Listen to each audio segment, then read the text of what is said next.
Actor, comedian, and singer Jim Nabors was best known for playing his signature character Gomer Pyle on The Andy Griffith Show. Before that, he was working at a Santa Monica area nightclub. In fact, it was Andy himself who discovered him and offered him a role on the sitcom. While he was a gifted comic who played his role quite well, Nabors also had one heck of a baritone singing voice. Throughout the 60s and 70s, Nabors showed off his pipes on a handful of variety shows, including The Carol Burnett Show. In 2017, Nabors passed away at his home in Honolulu at age 87. A few years before his death, he revealed a secret he'd been harboring all his life. Join Facts Verse as we discover what Jim Nabors' big secret was and why he felt the need to keep it under wraps for so long. Jim Nabors' rise to fame. Jim was born in Sylacauga, Alabama on June 12, 1930. His father, Fred, was a police officer, while his mother, Mavis Pearl, was a homemaker. Nabors also had two older sisters, Annie Ruth and Freddie. As a child, he sang for his high school and church choir. After graduating high school, he enrolled at University of Alabama. In college, he began acting in skits. After finishing up his studies, he moved to New York City, where he worked as a typist for the UN. After a year of that, he relocated to Chattanooga, Tennessee, and got a job working as a film cutter for the NBC affiliate television station WRGP-TV. As an asthmatic, Tennessee wasn't the ideal place for Nabors to live, so he got a new job working as a film cutter for NBC in Los Angeles. On the side, he worked at a tavern in Santa Monica called The Horn, singing and acting in cabaret shows. While working the club, comedian Bill Dana noticed Nabors and invited him out to join the cast of The Steve Allen Show. While Nabors accepted the job, the show was canceled shortly after. Later on, Andy Griffith discovered Nabors while visiting The Horn. At first, he was only offered a one-off role as Gomer Pyle in the Season 3 episode of The Andy Griffith Show, The Bank Job. But his character became so popular, he was invited back to have a recurring role. Before we tell you more about Jim Nabors, be sure to give this video a like and subscribe to Facts Verse if you haven't already. Jim Nabors married his partner of 38 years in 2013.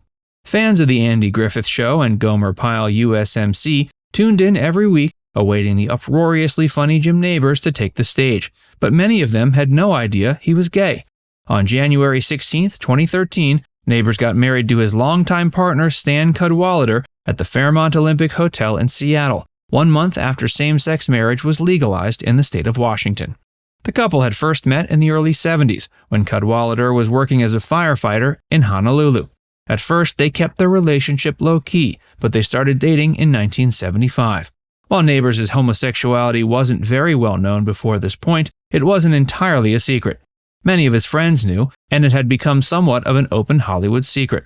Many gay actors back in the day often got into heterosexual marriages to avoid controversy, but Nabors wasn't one who felt the need to hide who he was from the world. While he didn't feel the need to go extra lengths to stay in the closet and kept news of his sexuality from going public, he still never openly talked about it. Can you imagine what would have happened if he were to have publicly come out in the 60s while still a cast member of The Andy Griffith Show? The religious and conservative fans of the show would have turned on him in a heartbeat. Even so, Nabors did bring Cadwallader to his performance at the Indianapolis 500 in 1978. The Rock Hudson rumors. In the 70s, it was widely known in Hollywood that film star Rock Hudson was gay. But just like Nabors, Hudson was able to keep this knowledge from going public. He even went as far as marrying his agent's female secretary to keep up images. Suddenly, however, everything changed, and the rumor mill went into overdrive after the tabloids picked up on an inside joke between Rock and some of his gay friends. According to Hudson, the rumor originated when a band of middle-aged gay men in Huntington Beach sent out joke invitations to one of their annual social events. The invitation invited folks to come out and witness the, quote, marriage of Rock Hudson and Jim Nabors. The punchline was that Hudson was going to take the surname of Nabors' character Gomer Pyle, becoming Rock Pyle. In 1971, the gossip rags and several radio stations started reporting that Rock Hudson and Nabors were romantically involved. Rock and Jim denied these rumors emphatically. This was, after all, just 2 years after Stonewall. Rumors like these would have ended their careers. In many states, homosexuality remained illegal for many years and was even listed in the DSM as a mental illness. While Rock and Jim had been close friends prior to these rumors, they had to abruptly stop spending time together to prevent the rumors from getting any worse. The two were never seen in public together again. Nabors was mocked by Andy Griffith crew members over his sexuality. After marrying his partner of over 3 decades in 2013, Nabors told Hawaii News that he'd known he was gay since he was a child. Still, for many years, he preferred to keep his personal life private. While this approach seemed to have worked, it's not to say there weren't some repercussions. Ron Howard, who played Opie, has revealed in recent years that Nabors was often mocked and called offensive names on set. Howard recalls some crew members would call him things like homo and other slurs to belittle him for his sexuality. He also added that many on set would be cruel to Nabors behind his back. Nabors and Cadwallader's private ceremony. Speaking to Hawaii News shortly after marrying his husband, Nabors said he wasn't ashamed about people knowing about his sexuality. Rather, he's always just considered it a personal thing. He went on to say he felt blessed and happy. Nabors and Cadwallader had traveled to Washington State just weeks after gay marriage was legalized in December 2012. A judge performed the private ceremony in the couple's hotel room. A couple of their close friends were there to witness.